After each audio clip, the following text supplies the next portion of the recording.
All right, so what's up, everybody? Thanks for clicking this video. Thanks for tuning into my channel. My name is Simon Hill, Black American from Louisiana, coming to you live from Budapest, Hungary. Today is August 12th, 2024, and the time is about 8:09 p.m. where I'm at right now. Coming on live just to finish up this book that we're reading for our Booked React series. This is our third book we're reading this year, and the first one that was requested by the audience. My audience also includes my wife, Acti. She's the one that suggested this book, and the book is titled Hood by Allison Kinney, part of the Object Lesson series. And so far, it's been a very interesting read. I've been enjoying it. We're on the final chapter today, chapter 4, and so far, I've learned so much while reading this text. And I encourage all of you to pick up a book and read. If there are any texts that you want me to read or you want to read together, hell, I could be your personal or private or public, whatever reading partner. We can start a reading club here, because the number one way we're going to fight white supremacy, the number one way we're going to liberate ourselves, is by educating ourselves. And as education becomes a commodity that becomes more and more expensive all across the world and it's much more harder for people to attain, we want to make this accessible to everybody. I'm here to break down this text, react to this text, just like if somebody was watching a movie and reacting to it, watching a music video, reacting to it, listening to an album and reacting to it. This is all under fair use. This is all under fair use. And once again, I encourage everybody to buy the books here. You can pick up Hood Object Lessons for the humble price of only $9.57 paperback in pounds. I'm very confused by the pricing. Pricing has been going up and down since I've been covering this book. The paperback in the original first video was cheaper than the Kindle version, though if you probably convert the currencies, it probably equals to about 12 US dollars or so.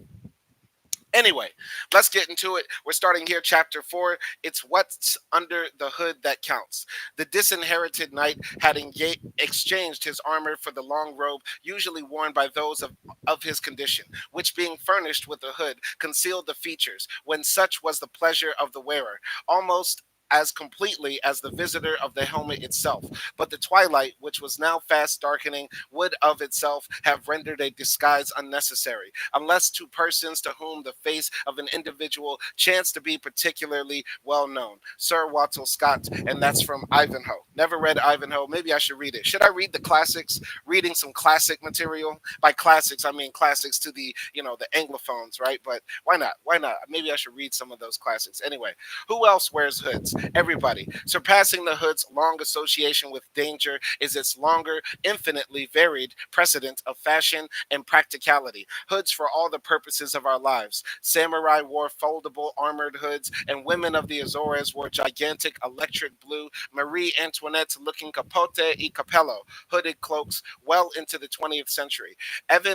Even Goya, the chronicler of hooded persecution and belief, painted people wearing completely innocuous, weather appropriate hoods and veils in The Snowstorm, 1787, and saucy hoods in Hush, 1797 to 1798. In the 1930s, Martha Graham danced in hooded costumes that resembled fabric tubes. By the late 1960s, everybody was wearing hooded maxi dresses.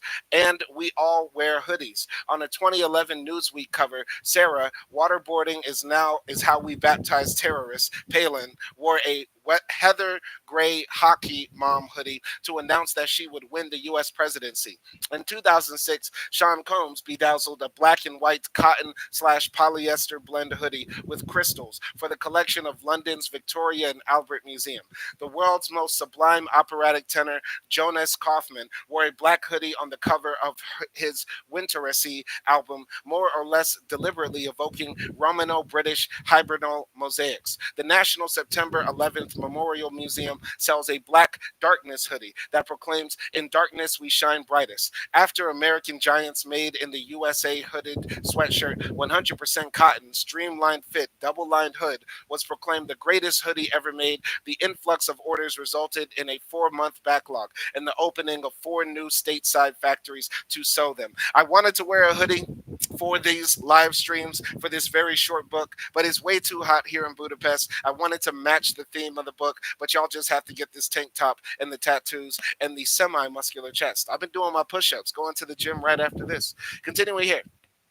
Even presidents wear hoods. Doro Bush Coach's memoir of her father, George H.W. Bush, captions one photo: Dad jokes with his staff by wearing a hooded robe during a daily intelligence briefing in 1990. So here's a photograph of George H.W. Bush, reprinted by permission of the George Bush Presidential Library and Museum. The only problem with this book is that they don't have enough pictures, right? If you're going to be describing all of these hoods from hundreds of years ago, why not show them to the audience? Anyway, continuing here. What was so funny? The very fact of his wearing a jalaba, or was he laughing about the Masonic conspiracy theories that the photo would unleash? All we know is that should President Bush take a midnight stroll around his neighborhood wearing that hood, the neighborhood watch won't shoot him. We all wear hoods, donning and doffing them at will, but we can't shed other people's assumptions, hatred, and fear when they point their fingers or their guns saying, "You are a hood." Hood, a noun. Etymology, shortened neighborhood. Noun, slang, chiefly U.S., especially in African American usage, frequently with the hood, okay, a neighborhood or community, usually one's own, especially an inner city area inhabited predominantly by non-whites. I think we're getting to the part of the text that I think we all knew was coming, the Trayvon Martin story, where this young black boy who was wearing a hoodie while it was raining in Sanford, Florida, was killed by a neighborhood watchman named George Zimmerman while he was holding while Trayvon Martin was holding a can of Arizona iced tea in one hand and Skittles in the other, completely unarmed. And George Zimmerman got off with that, meaning he was not prosecuted. He did not go to jail. On a warm day in January, journalist educator Andrew J. Padilla, director of the film El Barrio Tours, Gentrification in East Harlem, is wearing a hoodie and providing a different definition of the hood. These are neighborhoods that were killed by the public and private sectors. Redlining segregated them, landlords burned their buildings for insurance money, planned shrinkage, closed schools and firehouses. There were calculated attempts to destroy our neighborhood. Gentrification development is a calculated attempt to bring them back, in a large part, a PR attack. But it's not about bringing up the people. It's about bringing up the property value, and most of the people don't own property or can't afford higher property taxes. This version of quote unquote progress leads to our exit. In fact, it's conditional on our exit. I used to think gentrification was just white hipsters moving in, paying higher rents, and people of color leaving. As I got older, I realized there were generations of structural racism behind these seemingly natural migrations. He adds, race and economics are inseparable, and you can't expect the media to link the two. Growing up, 90% of the media on my neighborhood was from people who didn't come from neighborhoods like these, care for neighborhoods like these, and unless they needed a janitor, wouldn't hire from neighborhoods like these. There are so many authoritative figures talking who have a borderline disdain for our communities. I got into media making to tell stories that reflect my reality and that of my community.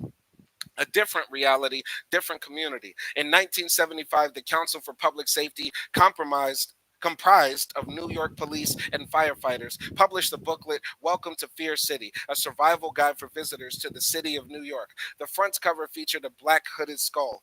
The booklet advised tourists to stay away from New York City if you possibly can. But as some New Yorkers do manage to survive and even to keep their property intact, tourists should follow their lead by not going out at night, walking, taking the subway, or leaving Midtown Manhattan.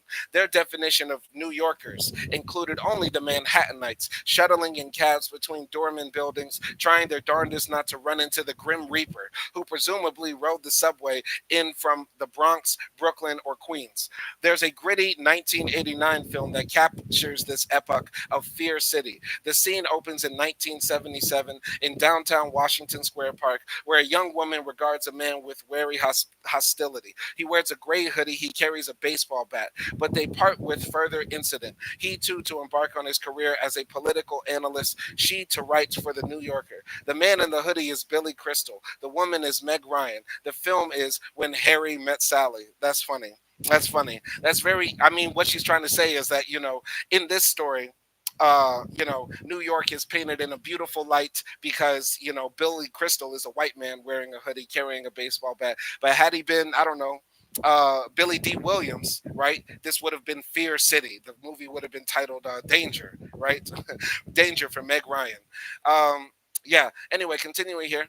Hoodlum, noun, etymology. The name originated in San Francisco about 1870 to 1872 and began to excite attention elsewhere in the U.S. about 1877, by which time its origin was lost, and many fictitious stories concocted to account for it were current in the newspapers. Hood, noun, abbreviation of hoodlum. Interesting.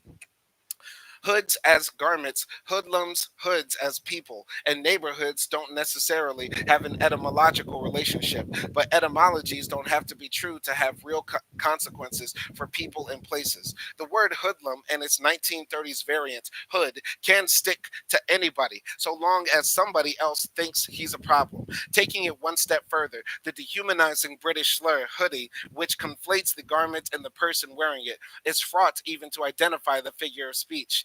Metonymy demonizes a supposed hoodie wearing type. The hoodie is young, male, working class, and or poor. In the UK, he's often of African or Afro-Caribbean descent, sometimes white or Asian. In the US, he's usually black, often Latino, and assumed to wear the hoodie for nefarious antisocial purposes. In October 2014, Andrew Padilla noticed a sign in a Harlem store window: "Do not enter with a hoodie or mask. If so, you are now trespassing." At the time he'd spotted it, I'd just come out of a meeting with some people who'd come from Ferguson to Harlem. We were talking about Trayvon Martin, Mike Brown, and how these killings can't keep happening. Then I saw the bodega with the no hoodie sign. It made me think back to the coverage of George Zimmerman's trial. Padilla had a favorite brown hoodie. It was comfy, it was casual, and it made me feel good, kept me warm. I wasn't wearing it initially as a political statement. It was just an item of clothing. But now, wherever you are, it's a political statement. That's nuts. On that day in October, he pulled his hoodie up over his head and walked into the store. I asked the bodegro, bodegro? Don't you mean the guy at the bodega? Is that the word for the people at the bodega? Bodegro? Bodegbro would be better. I asked the bodeg bro. I'm gonna use that instead. Hey, did your sign really say no hoodies allowed? And he got mad, uncomfortable. Or people wear them to rob us. I said I could wear a clown mask and rob you. There are so many things I could rob you in. I tweeted a photo of the sign and put it in my website, and a reporter reached out. There's a guy from Philadelphia selling these signs across the Northeast out of his car at $10 a pop. There's a market for hate and ignorance. That says a lot. Not as much as American Sniper grossing more than Selma during MLK weekend, but a lot. Okay. I've never seen American Sniper. I've seen Selma. Selma was a great film. I should watch it again. The signs were the brainstorm of entrepreneur Joe Stark, who said, "We're trying to put robbers and shoplifters on notice. When you get a guy walking into a store and he has a hood up, a mask up, it can be a scary thing." Stores in New York, Philadelphia, Baltimore, and Washington, D.C. posted them. CBS reported the store managers we spoke with, it's not hoodies they have a problem with, it's how some people wear them, such as two Harlem customers, Princess Johnson and her newborn baby, who were both wearing pink hoodies when store management hassled them out. I can't even get her milk because they said trespassing. So I feel a little offended, Johnson said. Pretty sure that's a black woman. More than certain that's a black woman that they're harassing. Right? Because if Katie walks in with her NYU hoodie, it's not going to be a problem. All right, you can't legally ban people from shops or schools because they're black. You can ban them for wearing hoodies. Over the past decade, several other public and private anti-hoodie initiatives have been proposed, debated, and often implemented, though sometimes defeated. In not an exhaustive list: the Austin, Texas Public Library 2010, Stores and Business Districts, the Kapiti Coast, New Zealand 2005, Brisbane, Australia's Hoodie Free Zone 2011, Anderson, Indiana 2014, Philadelphia, Washington, D.C., Baltimore, and New York 2014 and 2015. In 2005, a Kentish mall led the way in mall bans on hoodies with endorsement. It's time to reclaim the streets for the decent majority.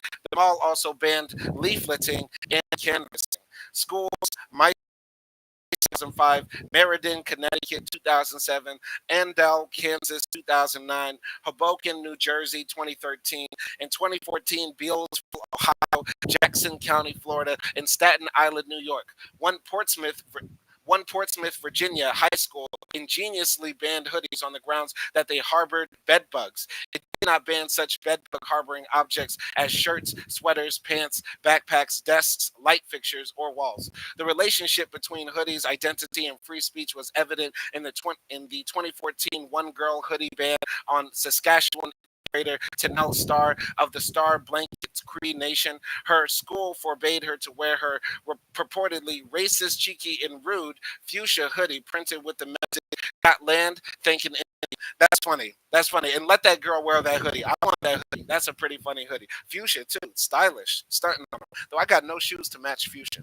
Anyway, crazy. It's so crazy that all of these places. This reminds me of when I was a kid in Louisiana, and all of these cities and municipalities, parishes in Louisiana were banning pants sagging. If they caught you sagging your pants, meaning wearing pants below like where your butt is or showing your underwear, they could fine you. They could give you a ticket. They could arrest you. They could throw you in jail because of that. Right. And I think some people did have that happen to them. It's unfortunate. Cities and states: Topeka, Kansas, 2012, Castlebar, Ireland, 2013, Oklahoma, 2015, and nationally, Greece, 2007.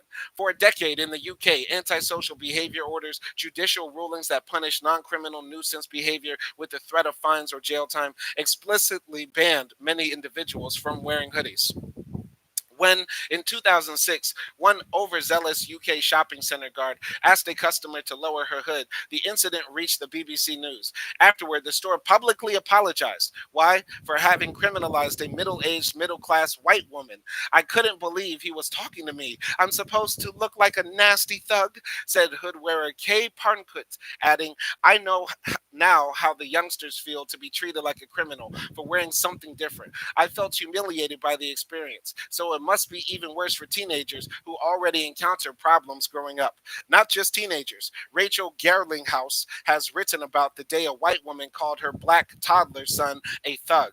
In 2008, the government of New Zealand attempted to reach out to kids with National Hoodie Day, whose slogan was, "It's what's under the hood that counts." In the Kapiti Coast District, a community board member named Dale Evans protested the holiday by dressing up in a Ku Klux Klan hood and carrying a sign that said, "It's what's under the hood that counts."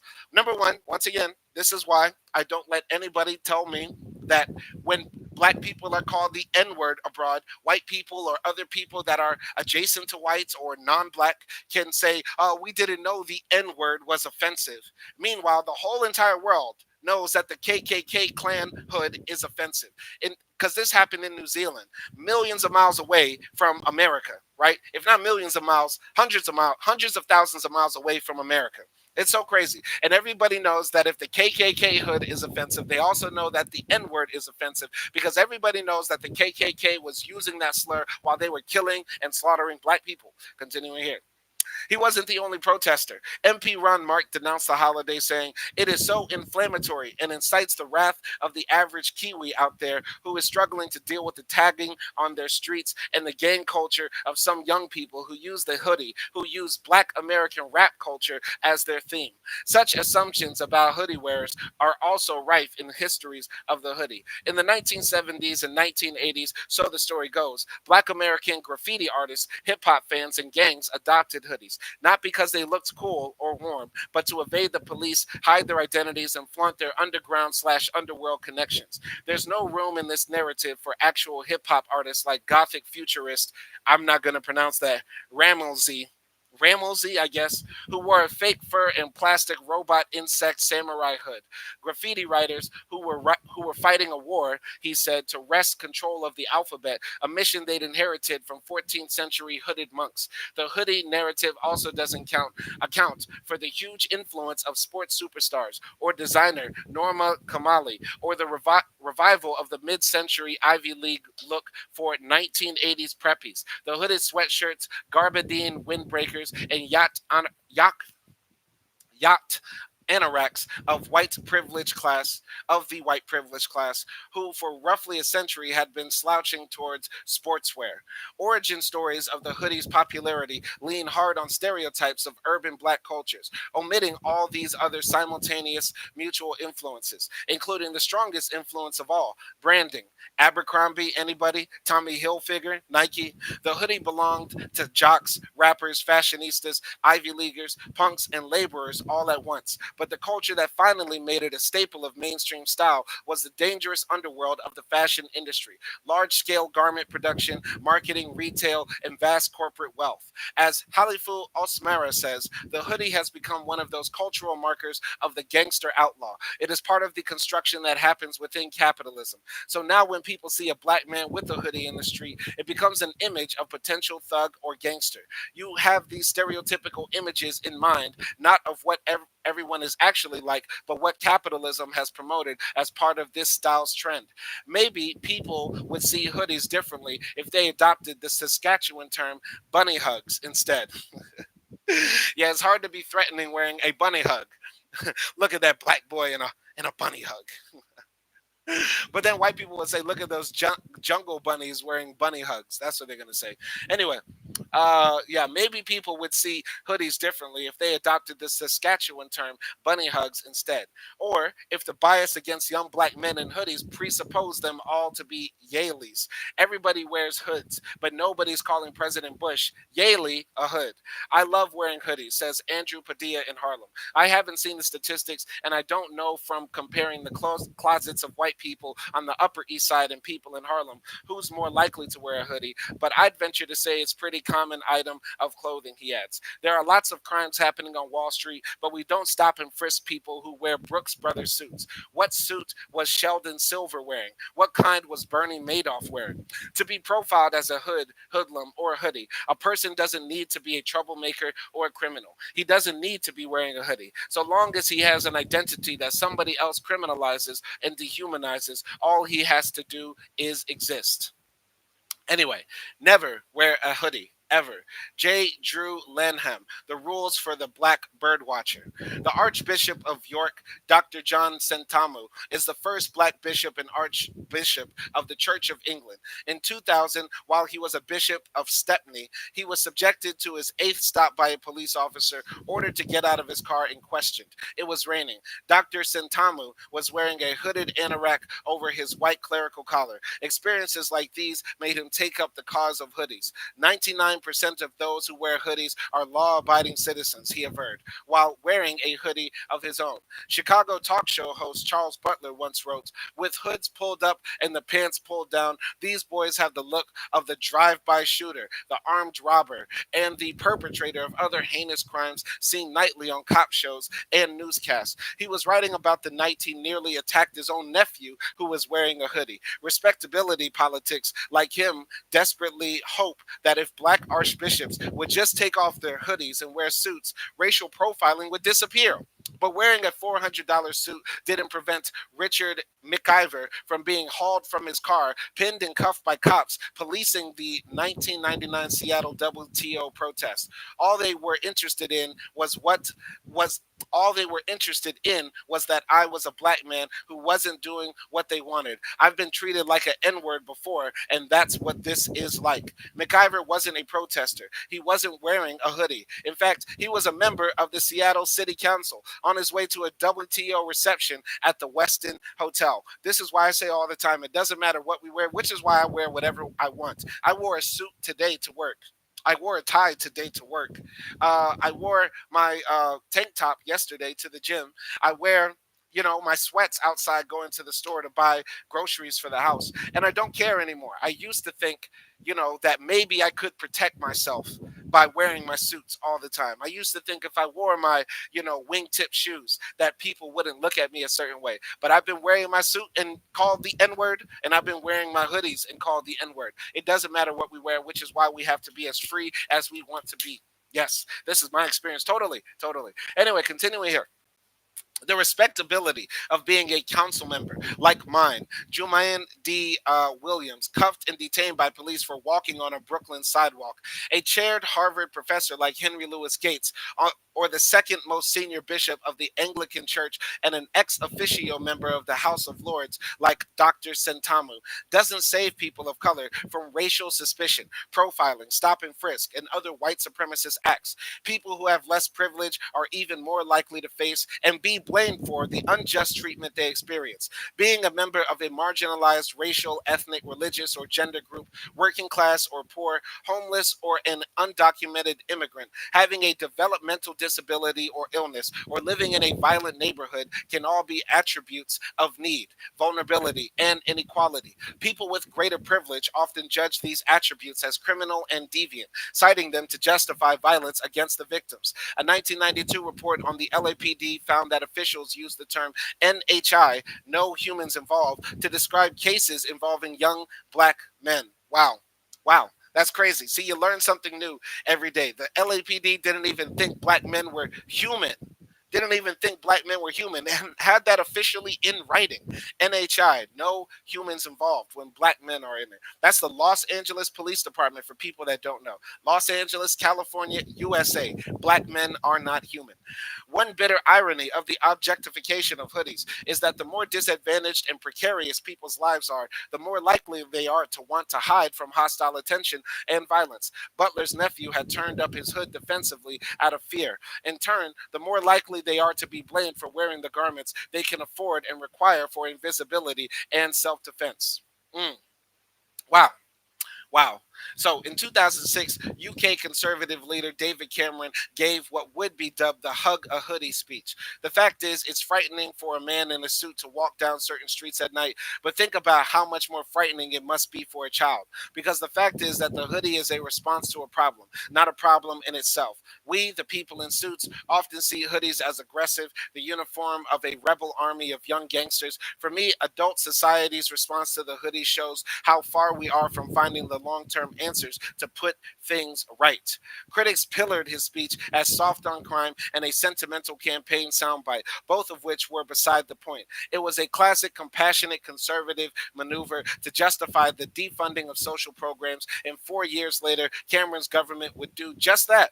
Cameron's remarks vacillated between the clumsy and the evilly disingenuous, but one part of his speech was haunting. For young people, hoodies are often more defensive than offensive. They're a way to stay invisible in the street. In a dangerous environment, the best thing to do is keep your head down, blend in, don't stand out. The Venetian letter writer Laura understood the need for invisibility. So did the activists of Seattle, Berlin, and Iguala. So do young, poor people, especially those who are people of color, especially those who are black. For one moment, Cameron showed empathy for hoodies living in a world that frightens children and indeed many adults of color. He called for government, law enforcement, and the world at large to respond to them with a lot more love. Who would be alive today if those powers had actually taken Cameron at his word? On a drizzly evening, February 26, 2012, one teenager in a hoodie tried to make himself invisible to keep his head down in a dangerous environment. That man's following me, he told his friend over the phone. I'm going to run. He never made it home.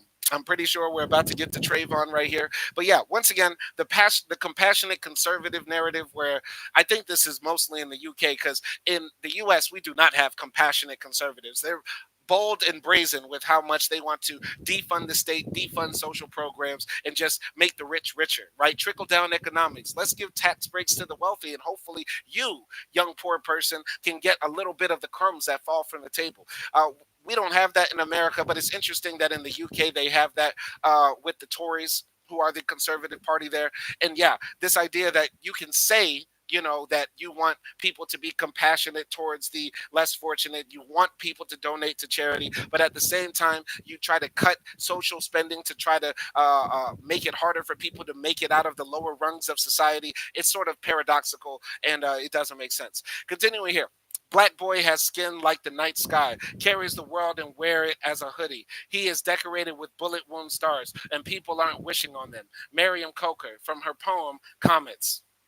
Trayvon Martin's hoodie was the everyday hoodie that anybody might wear. He wore it for his own purposes, whether for staying warm and dry in the rain, for feeling comfortable, for looking casual or cool or ordinary, or in the last resort, for trying to flee a stalker. That his hoodie came to mean something else was not of his doing, and that's precisely why it matters. The history of the hood is a history of power and powerlessness. It's about acts of hatred, domination, and destruction, but also of control over what exactly people's hoods and their lives mean. To define, reduce, criminalize, dehumanize, and objectify. To rob people of the power to determine the meaning and value of their own words, actions, and choices. The meaning of Trayvon Martin's hoodie was stolen from him just as surely as his life was stolen. Beautiful paragraph right here. Excellent writing. And once again, this is coming from an Asian woman, showing that anybody can be an ally against anti blackness and in the fight against white supremacy. I'm very glad that this woman wrote this book. It gives me hope. One of my biggest issues is that I think that a lot of people harbor anti-blackness, like that many Asians. Like when I generally see, and I'm pretty sure I'm right. I'm pretty sure I'm right most of the time, but I'm pretty sure when I see most Asians, most non-black people, most white people, they do harbor a lot of anti-blackness within them. I'm pretty sure about that. But it's good to know that there are good white folks out there, good non-black folks, good Asian people out there who are aware about anti-blackness and are telling these stories to educate people about the evils of white supremacy. This is an excellent paragraph. I love this writing right here. I know I'm talking about Allison Kinney like as if she's my student, right? But I just admire good writing, so that's why I'm saying her writing is magnifique. Continuing here. What his hoodie did not mean. Although Geraldo Rivera, far from the last apologist for Trayvon's murder, said his hoodie killed Trayvon Martin as surely as George Zimmerman did. Let's get this straight. The hoodie didn't kill him. Roxane Gay compared Rivera's comments to the derailment of asking what women are wearing when they're raped. She added, Trayvon could have been wearing a My Little Pony t-shirt and George Zimmerman would have perceived the young man as a threat. It was not a murder weapon. It was not an invitation to violence. It was not a justification. It was not even the point. Trayvon's friend, Rachel Gentel, said it straight. It was racial. Let's be honest, racial. If Trayvon was white and he had a hoodie on, would that happen? No, it wouldn't. And I think one of the reasons, and I need to read up more in the Trayvon case, but I think one of the reasons George Zimmerman got off is because George Zimmerman's defense cross-examined Trayvon's girlfriend, Rachel, on the stand, and they basically tore her to shreds. And yeah, like that's one of the big tragedies of this. But you know, it's still a miscarriage of justice that Zimmerman got off. And I'm not trying to blame Rachel, but I think that was one of the reasons that Zimmerman was able to get off is because his defense team, which by the way was propped up by Republican, conservative, white supremacists all across America who donated money to his GoFundMe for his defense fund, right? So many of the racists across the world donated to his cause, and they were able to get him excellent lawyers that were able to tear apart Rachel on the stand, right? But yeah, that's Florida for you. That's Florida. Anyway, continuing here. This is not to say, as well meaning fumblers have said, that Trayvon died because he was black. Blackness didn't pull that trigger. The racial element resided within George Zimmerman, who saw a young black man in a hoodie and profiled him. In Zimmerman's view, there was something suspicious, something inherently wrong with him. Within the context of this racist narrative of fear and frenzy, George Yancey wrote, Zimmerman was guilty of an act of aggression against Trayvon Martin even before the trigger was pulled. Before his physical death, Trayvon Martin was rendered socially dead under the weight of Zimmerman's racist stereotypes. What was George Zimmerman wearing when he shot Trayvon Martin? Asked Gay. The rhetorical use of Martin's hoodie revealed not his attributes, but those of the people who committed, rationalized, and exonerated the shooting of an unarmed teenager walking home, and the people in the media who repeatedly referred to Martin as the defendant, not the victim, and those who shot at gun targets printed in the boy's image, minus the boy, Skittles, Arizona drink can, and a black hoodie, empty of his face, the crosshairs aimed at his chest, and those who invented Trayvoning, reenacting Martin's murder, dressing up in hoodies, posing as those shots, and posting the photos online. Martin's hoodie didn't kill him, but these people's hoodies rendered him socially dead all over again. It's tragic to read that. It's tragic to know that people actually did that, creating you know, targets for the gun range where you literally have a person holding Skittles and hoodies and Skittles and iced tea in one hand while nobody's face is wearing a hoodie, and you shoot at that with a gun. People laying down on the street like they're doing the Kiki "Do You Love Me" challenge. Trying to reenact Trayvon Martin's murder. It's absolutely sick that people actually did that. You get what I'm saying? And it's so interesting talking about social death. Right before somebody actually dies, they have a social death where they are considered dead, or if their life were to be extinguished, they would not matter because they were dead already. And it's sort of like that's how the black body is portrayed, especially with this form of clothing, right? That's how the black body is perceived when they're wearing hoodies, right? Continuing here. They weren't the only ones live action role playing. In 2014, 1 year after George Zimmerman's acquittal, Zimmerman's parents and siblings were living in a state of self induced siege in a safe house. They'd armed themselves against reprisals, such as the time that George's brother, Robert, was almost attacked at Starbucks. He probably gonna shoot a few of them. When Rob tried to visit their house, they decided that they'd feel safer if she wore a hood, Rob wrote. I did tell them that I thought the hood seemed a little Abu Ghraib, so we compromised on a blindfold. The minstrelsy didn't stop there. The people who manipulated and fantasized about Martin's body, spreading lies about his height, weight, and sobriety, editing and misidentifying photos of him, played the victim, and they played the role of enforcers too, indulging in the roles of both executioners and martyrs. They insisted on their prerogative to defend themselves or go on the offense against villainous thugs in hoodies. They weren't racist, honi soit qui mal y pense. They were reasonable.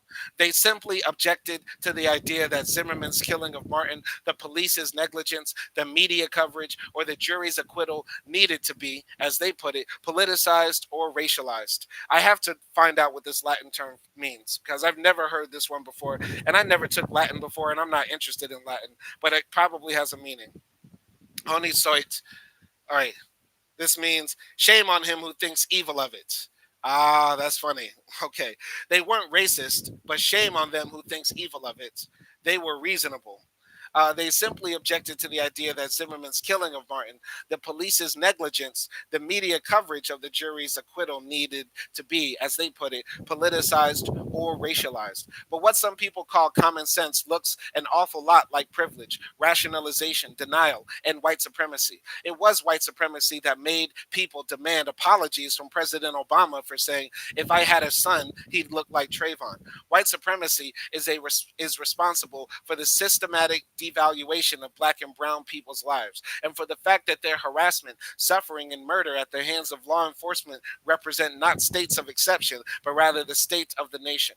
As Nehisi Coates writes, the injustice was authored by a country which has taken as its policy for the lion's share of its history to erect a pariah class. The killing of Trayvon Martin by George Zimmerman is not an error in programming. It is a correct result of forces we set in motion years ago and have done very little to arrest. And as Michael Hanchard says, for other times, places, and peoples, this form of collaboration might have been called fascism, or fascistic. Germany, Spain, Italy, Uganda, or authoritarian. Brazil, Chile, Argentina, but such words dare not be associated with American exceptionalism, the U.S. experiment with democracy. Sometimes unjust systems kill, sometimes they exonerate, and sometimes they scold. The apologists, deniers, and perpetrators have lots of advice about what black and brown people should and shouldn't do. They should be grateful when the authorities send in more police in riot gear to keep the peace in communities already devastated by police brutality. They shouldn't consider violence a racial issue and shouldn't demand systemic change. Trayvon Martin shouldn't have been one of the countless people wearing hoodies on that rainy night. He shouldn't have had a sugar craving. Michael Brown shouldn't have walked in the street. Nicholas Hayward, 13 years old, and Tamir Rice, 12, shouldn't have been playing. Darian Hunt shouldn't have cosplayed. Oscar Grant shouldn't have ridden the train. Sandra Bland, Samuel Du Bois, Miriam Carey, Shelley Frey, Walter Scott, Jason Torrado, Timothy Russell, and Melissa Williams shouldn't have driven. Jonathan Farrell and Renisha McBride shouldn't have needed help after car accidents. Dante Parker and Victor Steen shouldn't have ridden bikes.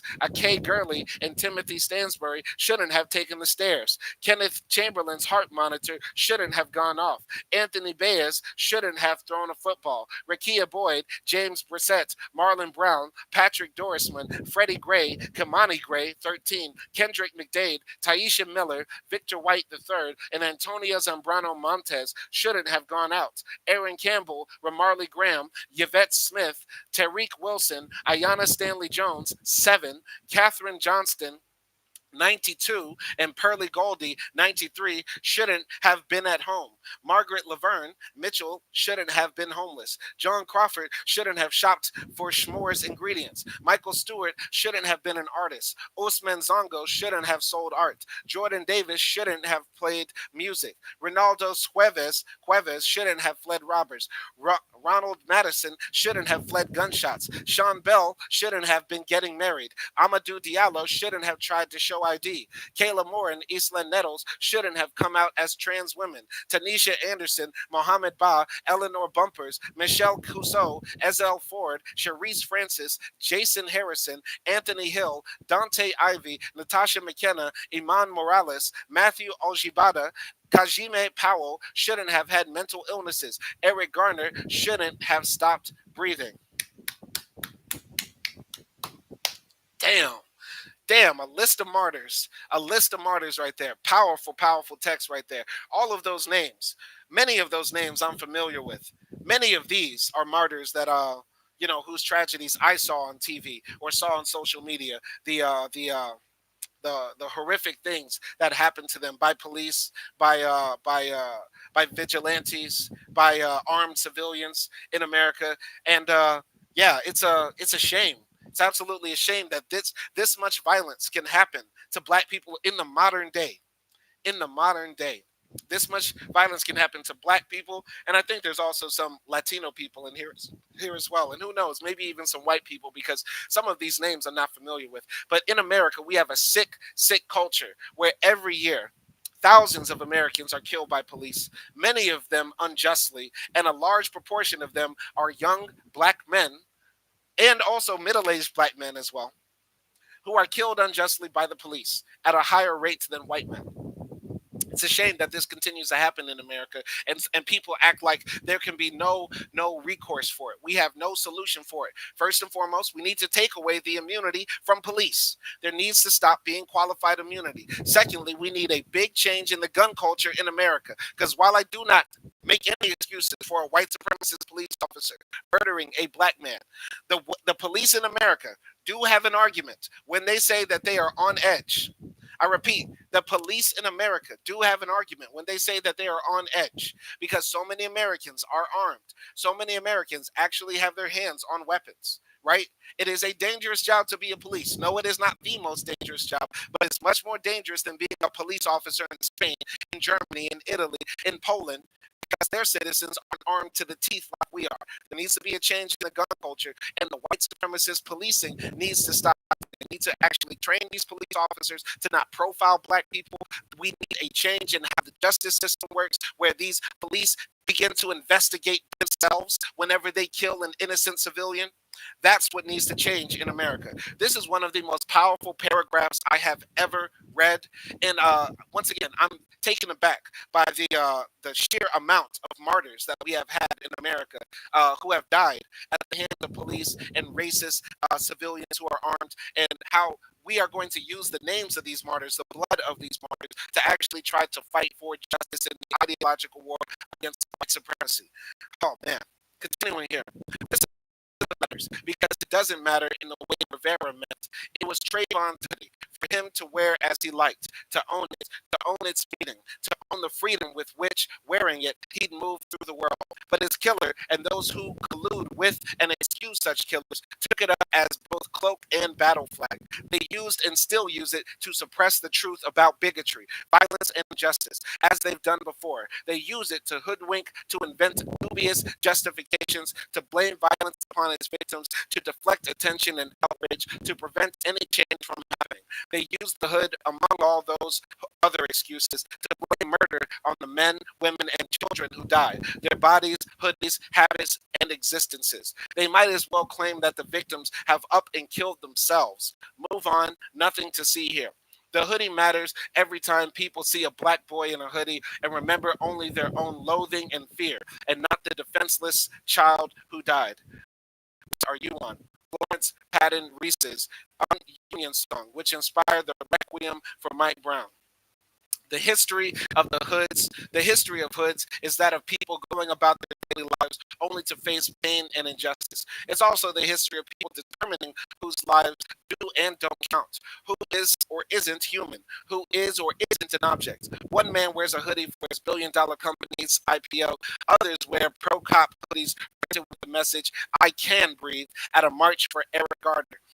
Detective Richard Zuley led a campaign of brutality in the Chicago Police Department and got hired to torture hooded prisoners at Guantanamo. Police restrained Natasha McKenna with shackles and a mesh spit hood over her face before tasering her until her heart stopped beating. Trayvon's hoodie, arms spread wide like the Man of Sorrows, was exhibited by the prosecutors at Zimmerman's trial. As Patricia J. Williams writes, the line between human and subhuman, or person and thing, is urgently important, particularly in an era when the limits of incarceration, torture, human trafficking, medical experimentation, and the right to due process often turn on newly minted meanings of words like enemy combatant, underclass, rational actor, terrorist, or illegal alien. The immediacy of human need may be overshadowed by inanimate objects as the exclusive repositories of our protective anxiety and fear. Those who back the torturers and executioners wield immense power to decide whose lives matter and what they mean. But they are never the only ones to make those claims. Mamie Till Mobley subverted the practice of lynching photography by publishing photos of her murdered son, Emmett. The whole nation had to bear witness to this, Sabrina Fulton said of her son. The verdict is not going to define who Trayvon was. We will define his legacy. Wyclef John. Wyclef. Why did I say Wyclef? It's Wyclef. Wyclef Jean, Young Jeezy, Willie D, Plies, Alicia Keys, The Game, J. Cole, Lauryn Hill, the Rising Sun All-Stars, and the singers of the Requiem for Mike Brown memorialized lost lives and demanded action. I did not expect Plies to pop up in this book, but hey, stranger things have happened. People wear hoodies in dissent. The Miami Heat, the Million Hoodies, the legislators who don protest hoodies at the U.S. House of Representatives and New York State Senate, and those who take to the streets now, peopling their hoodies, they reject the empty-faced targets, the figments of racist imagination, to declare that Black lives matter. The history of the hoodie remembers the murdered children, lynching victims, shot protesters, prisoners of war, and the prison industrial complex, and genocide victims. This history isn't about ranking or falsely equating their experiences, but about rejecting what Christina Sharp calls a zero-sum approach to how we conceptualize questions of social justice that face our democracy. That your gain must mean my concomitant loss. Because two gay men, the black poet Langston Hughes and the white artist Prentice Taylor, collaborated on the anti-lynching Christ in Alabama. Because a Filipino-American major general accused the Bush administration of war crimes against Arab and Muslim prisoners. Because a young woman activist smiling under her keffiyeh can bear a sign saying Ferguson with love from Palestine, while protesters in both places endure the same brand of tear gas. These stories corroborate each other, mounting evidence in the case against hatred and injustice. In Tony Kushner's play Angels in America, Prior Walter, abandoned, terrified, and dying of AIDS, decides to hood himself like the Grim Reaper. Prior is dressed oddly, a great long black coat and a huge fringed matching scarf draped to a hood-like effect. His appearance is disconcerting, menacing, and vaguely redolent of the biblical. black-hooded and dying, Pryor is not, however, an agent of death. He wrestles an angel to win admission to heaven. Once there, he demands more life for himself and for all the other sufferers abandoned by God. Pryor, I want more life. I can't help myself. I do. I've lived through such terrible times, and there are people who live through much worse. But you can see them living anyway. We live past hope. If I can find hope anywhere, that's it. That's the best I can do. It's so much not enough, so inadequate, but bless me anyway. I want more life. Beautiful, beautiful text, beautiful text. I want to see that play. Sometimes a hood is just a hood, and sometimes it heralds the end of days, but always it frames someone's face. So long as we all wear hoods, so long as we experience privilege or precarity in them, we're forced into the struggle between the humanizers and the objectifiers, between vulnerable lives and the reduction of people to objects. Knowing this, we might decide to insist on life, to demand more life in these terrible times. That's the object lesson of the hood. Beautiful text, very, very beautiful text. It really, really affected me. This book really affected me. I'm not going to read the acknowledgments, but I'm pretty sure they're important here. The illustrations could have been more in this book, but I generally really, really loved this book. Excellent writing, a little bit of humor, a little bit of tragedy, so many things wrapped up in this one book. It's very short. We finished it in only four sessions of this book react series, and yeah, I could definitely recommend it to anybody that would want to read it. I gained a lot of new history, new information tucked away in this little book, and yeah, shout out to Alice and Kenny for writing. Keep writing. And once again, everybody, I encourage all of you to read, grow your minds, and all of that. If you have a book that you want me to read for the Book React series, put it in the chat. We'll be checking them out. And that's the end for this one. Y'all be easy out there. Peace.